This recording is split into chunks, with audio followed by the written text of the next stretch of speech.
Hey, Dr. Patel. Hey, Dr. Mora, how are you? I'm good. I'm good. Welcome back.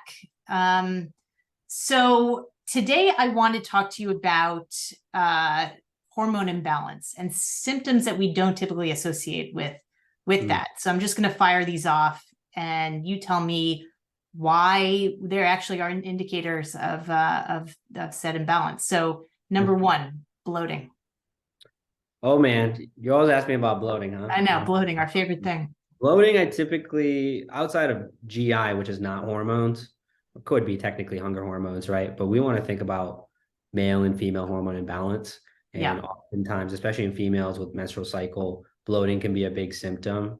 Yes. Um, but there's different types of bloating and how long it lasts and the severity. And oftentimes we'll assess that with hormone testing and Yes. hormone detox testing and advanced stuff like that, right? Yeah. And so estrogen dominance, not detoxing hormones. Those are the kind of things that we turn up often. Okay, Yep. here is symptom number two, hair loss. Hair loss, yeah, another symptom that I've been seeing a lot more of, and oftentimes, usually we would think like minerals and iron, but now I'm thinking more hormones too, and inflammation that can affect hormones, Yeah, including thyroid, but also cortisol and stress, right? Cortisol is a hormone, yeah, thyroid's a hormone, but also again, looking at male hormone, female imbalances, and correcting what we would call that HPA excess. big time stress. You know. Mhm. Speaking of which, number three, insomnia. Yep. Insomnia is anytime I have a patient with even difficulty staying asleep, not just falling asleep, I want to look at cortisol at bedtime. Mhm. But oftentimes also connected if there's night sweats involved with male female hormone testing. Yep, Uh, and then I also like to look at melatonin in the morning to make sure big body's one. producing Yeah. enough, right? And melatonin, there's so much literature coming out now with as an anti-cancer agent and Hmm. antioxidant, of course. Yep. People melatonin for sleep, but there's a reason it's so important, and Yes, measuring it is also important. absolutely.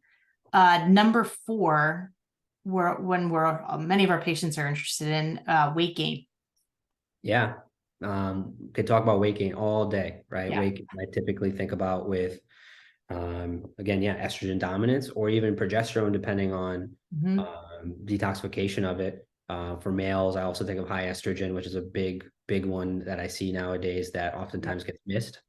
And then, of course, thyroid imbalance. Of And course, yeah. now vitamin D in the literature, vitamin D working more as a hormone. And oftentimes we see weight gain associated with low vitamin D levels Yes. and cortisol, of course. And so this hormone soup of Yes. things to look for, I do that with every single patient pretty much.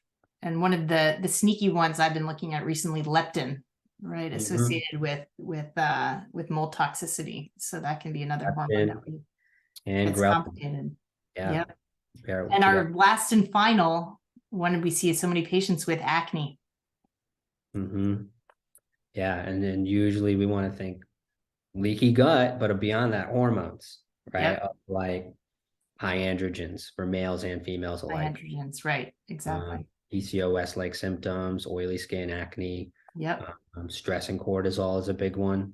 Yep. Yep. And vitamin D again, and then connecting all these dots. And Yes.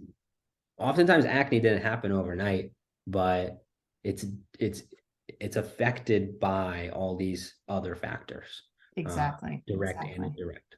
And so it's important to evaluate the patient as a whole, like we do as naturopathic doctors.